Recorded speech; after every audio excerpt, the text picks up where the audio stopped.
ناظرین چلتے ہیں آج کے اپنے سوالات کے سیشن کی طرف۔ آج کا ہمارا جو پہلا سوال ہے وہ وحید اللہ خان صاحب وزیرستان سے پوچھتے ہیں، ایک پروگرام ہے ٹریجر NFT کے نام سے، تو کیا اس پر جو ہے نا پیسے کمانا اس کے ذریعے سے جائز ہے یا نہیں ہے؟ بسم اللہ الرحمن الرحیم۔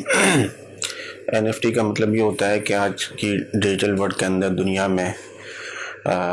جب کسی چیز کو سیل کیا جاتا ہے تو اس کا ایک نئے کوڈ جنریٹ کر لیا جاتا ہے بلاک چین کے اوپر نے، اور کوڈ جنریٹ کرنے کا مطلب یہ ہوتا ہے کہ یہ شخص اس کا مالک ہے، مالکانہ حقوق اس بندے کے پاس ہے۔ اب یہ بندہ جب اس کو آگے بیچنا چاہتا ہے، سیل کرنا چاہتا ہے، تو جو خریدار ہوگا تو خریدار کا ایڈریس اس میں ڈال دے گا، تو اس کا مطلب یہ ہے کہ جو مالکانہ حقوق اس بندے کے پاس تھے اب اس نے اس کو ٹرانسفر کر دیا۔ اب یہ جو NFT بنایا جاتا ہے کسی بھی چیز کا ہو سکتا ہے نا، آپ نے کوئی پکچر بنا لی، کسی پہاڑ کی تصویر کھینچ لی ہے، کوئی کتاب ہے، کوئی پینٹنگ ہے، یا کوئی ٹویٹ آپ نے کر دیا، تو دنیا میں کوئی بھی چیز ہو تو اس کا NFT بنایا جا سکتا ہے نا ڈیجیٹل فارم کے اندر۔ اب جب اس کو سیل کیا جاتا ہے تو کیا سیل کرنا جائز ہے نہیں ہے، تو 3-4 شرطوں کا خیال رکھا جائے تو اس کی اجازت اور گنجائش ہوتی ہے نا۔ پہلی چیز ہے جس چیز کا NFT بنایا جا رہا ہے تو وہ خود اس کا مالک ہونا، کہ بسا اوقات ایسا ہوتا ہے کہ ایک چیز ہے کسی اور کی لیکن اس کو طریقہ نہیں آتا، تو اس بندے نے NFT بنا کر اور ایک کوڈ جنریٹ کر کے آگے اس کو سیل کر دیا، جبکہ یہ خود اس کا مالک نہیں ہے نا۔ تو دھوکہ دہی کے ذریعے سے، غلط بیانی کر کے، فریب کر کے دوسری کی چیز کو سیل کرنا ہی جائز نہیں ہے۔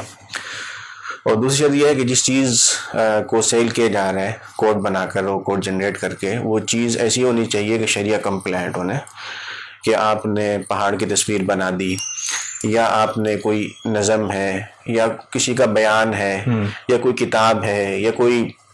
کسی کا اسٹیٹمنٹ ہے، کوئی بھی اس طرح کی چیز کہ جو شریعہ کمپلائنٹ، تو اس چیز کو اگر بیچا جا رہا ہے تو وہ بیچنا جائز ہے۔ لیکن اگر نان شریعہ کمپلائنٹ ہے کہ کسی خاتون کی تصویر ہے یا اس میں کوئی فحش مواد ہے اور اس کا NFT بنا کر آگے بیچا جا رہا ہے تو یہ جائز نہیں ہے۔ اور تیسری شرط یہ ہے کہ باقاعدہ اس پر قبضہ بھی ہو،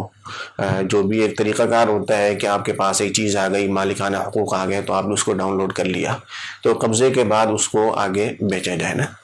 اور چوتھی شرط بھی بعض حضرات بیان کرتے ہیں کہ آج کل چونکہ یہ بلاک چین پر ہوتا ہے سارا کام، تو وہاں پر جو خرید و فروخت ہو رہی ہوتی ہے وہ ڈیجیٹل کرنسی کے اندر نا، کرپٹو کرنسی ہو گئی، اس طرح کی دیگر کرنسیاں ہیں، تو ان کے بدلے میں چیزوں کو سیل کیا جا رہا ہوتا ہے۔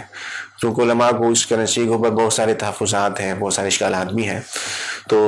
اس ڈیجیٹل کرنسی کے بجائے جو بھی دیگر کرنسیاں ہیں، ڈالر ہے یا جو بھی کسی ملک کی کرنسی ہے، تو اس کرنسی کے اندر اس کی خرید و فروخت کیے جائے تو پھر اس کی اجازت گنجائش۔ ان 3-4 شرائط کے بعد اگر کوئی اس طرح کاروبار کرتا ہے تو پھر اس کے اندر ہی حلال ہوگی۔ بہت شکریہ مفتی صاحب۔ ساجد محمود صاحب دبئی سے پوچھتے ہیں، بینک نے مجھے کریڈٹ کارڈ دیا ہوا ہے جس میں سے